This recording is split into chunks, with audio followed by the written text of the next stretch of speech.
Asosiasi Travel Agent Indonesia atau ASTINDO gelar rapar kerja nasional yang dihadiri oleh 24 Dewan Pengurus Daerah dari seluruh Indonesia. Salah satu agenda Rakernas adalah peningkatan wisata secara nasional khususnya di Aceh. Asosiasi Travel Agent Indonesia atau ASTINDO menggelar rapat kerja nasional yang dihadiri oleh 24 Dewan Pengurus Daerah dari seluruh Indonesia. Acara ini berlangsung Jumat kemarin 19 Juli 2023 di Banda Aceh.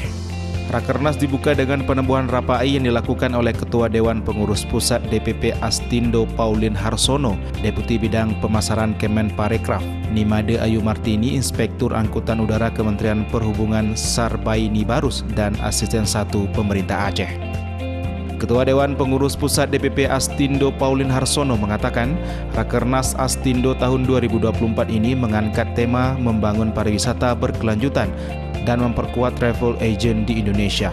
Menurut Pauline, travel agent adalah garda terdepan dalam mempromosikan pariwisata Indonesia. Jadi tema Rakernas kali ini inovasi dan kolaborasi untuk pembangunan pariwisata berkelanjutan dan memperkuat travel agent di Indonesia.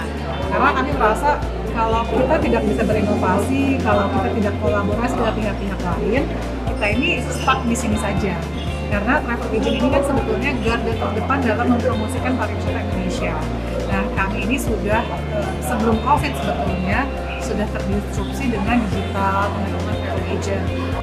Menurut Pauline Harsono, khususnya pariwisata Aceh telah jauh menunjukkan peningkatan yang cukup diminati oleh wisatawan nasional maupun mancanegara.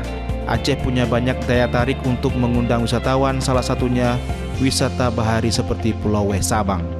Salah satu tantangan terbesar pelaku wisata Aceh adalah peningkatan standar dan melakukan publikasi secara lebih baik. Peserta yang mengikuti Rakernas ini dari 24 ke 25 yang memang namanya juga Rakernas itu membahas tentang agenda-agenda yang akan dilaksanakan tahun depan. Program-program apa saja nanti yang akan dilaksanakan oleh Dewan Pimpinan Pusat yang akan disebarkan juga kepada dan masukan-masukan dari setiap DPD DPP. Selain membahas isu peningkatan pariwisata nasional, Rakernas ASTINDO tahun ini juga diisi dengan kegiatan trip ekspor wisata bahari Sabang. Hal ini bertujuan agar para agen travel seluruh Indonesia bisa mengemas paket wisata Sabang untuk dipasarkan ke seluruh penjuru dunia. Dari Banda Aceh, Didik Ardiansyah, iNews melaporkan.